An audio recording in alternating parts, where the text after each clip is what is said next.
next week, we're doing stuff with Black Maternal Health Week.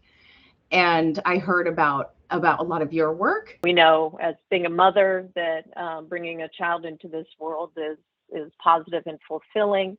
But for many mothers, we also know, and particularly women of color, this is not the case. And regardless of the setting, the state, where a woman gives birth, both maternal mortality and morbidity is an outcome that we know can be prevented. Knowing this is one of our most important goals is as a country is really important, and it's wonderful to know that we are focused nationally on improving these outcomes. But in reality, we really don't understand the full extent of the problem or key drivers of these outcomes, because there is truly very little national data that exists to help provide an understanding of these events. And that's really the first point of learning, is accepting that we have minimal understanding to the depth and breadth of maternal infant outcomes in this country. And we really don't know how many women are dying or are having lifelong harm as a result of their pregnancies. The evidence is just not there nationally. The CDC is really working hard to produce national data, but most of our data nationally is really outdated.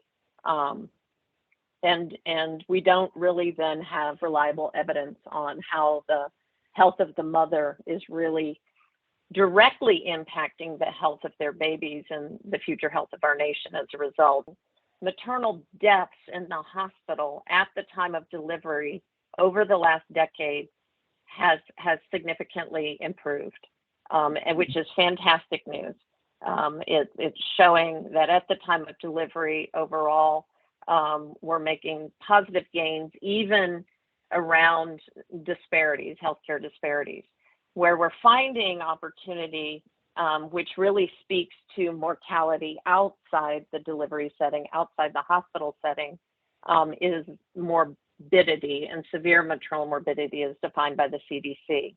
And there we're finding steady increases over time, particularly and disproportionately around race and ethnicity and minority women of any age. So we are seeing some opportunities associated with complications at the time of delivery. On the collaborative, it's a network of more than 220 diverse U.S. hospitals and health systems from every state in the District of Columbia. It's focused on improving maternal infant health, and the collaborative overall, the number of births we will be looking at is well over 500,000 a year. So these 220 hospitals are going to work together transparently to share their insights, work together to implement reliable care practices and processes, including, the nationally recognized maternal care bundles. And we're going to measure their direct effect on infant outcomes. We use 3 really unique solutions that are innovative to help these collaborative members.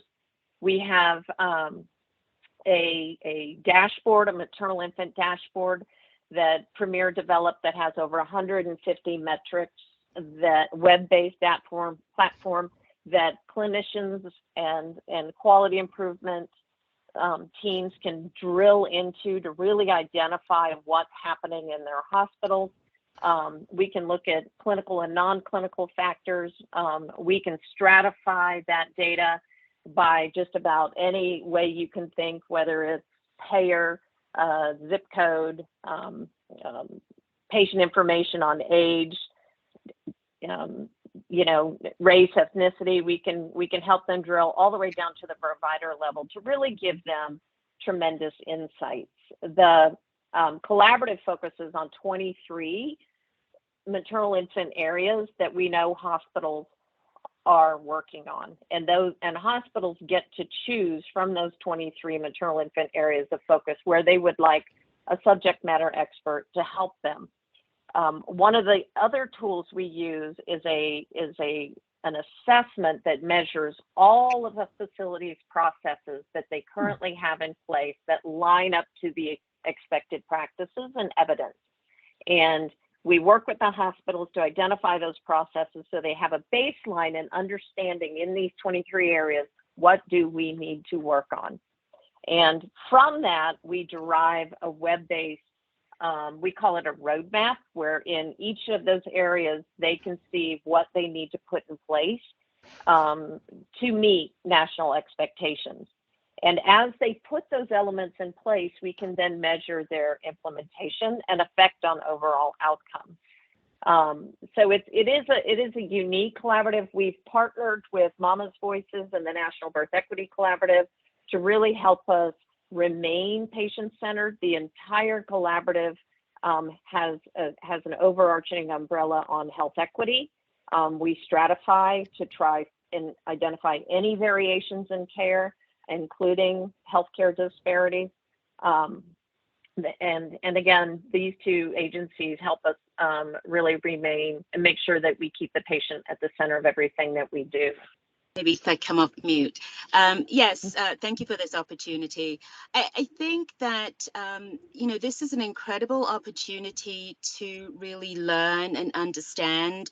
There are a lot of things that are hidden in plain sight that, unless they're brought to the forefront, that necessarily are not noticed. And so the health disparities really affect people and the populations across the country, whether that be race-related, ethnicity, social factors, geography. We know that in a lot of the rural areas, facilities have closed or there's no access to an OB care provider. So there are issues with transportation. And as Deb mentioned, the increased incidence in maternal mental health, and also substance use disorders, which obviously affects both mother and baby when they're born. People don't necessarily know that what they're doing is offensive.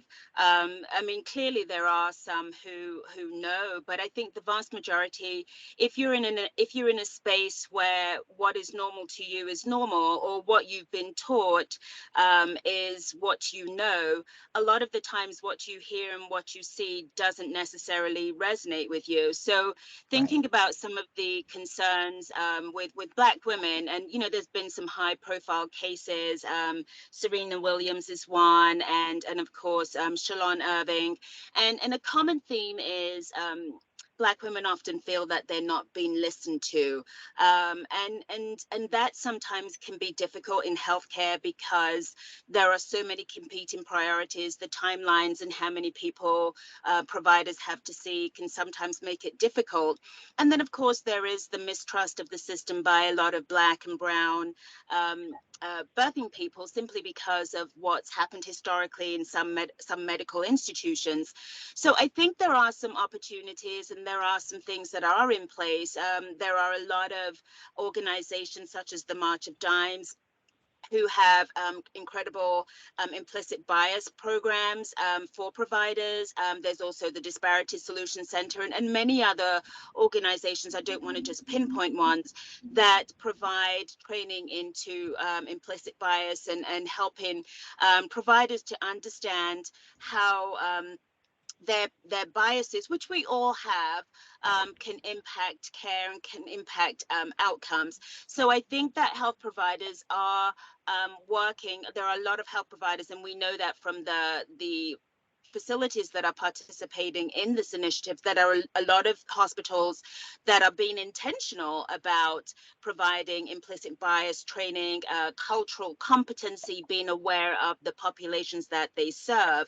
And that is something that I think is a great recommendation for providers, is to understand those factors that impact health outcomes negatively. So it could be transportation, it could be the lack of access to be able to provide to access quality health care. It could be identifying biases and recognizing as providers our own biases that may impact our outcomes and being aware of them, and to listen to patients.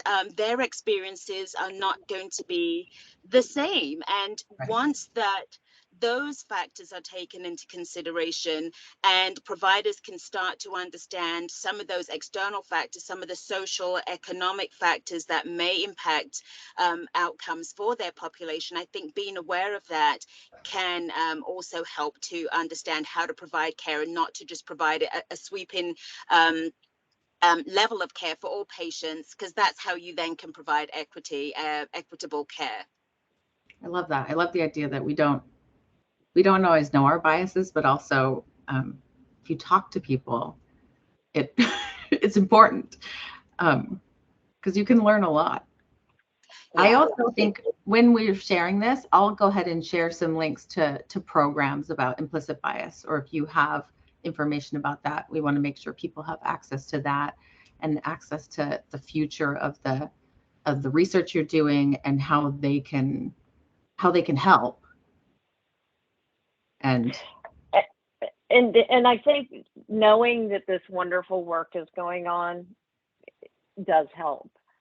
We all want assurance that the conditions of pregnancy lead to optimal birth for everyone, and a willingness to identify those inequalities and sustaining that support and driving strategies that integrate birth equity into the care delivery model is what we are trying to achieve, and what we hope everyone is trying to achieve.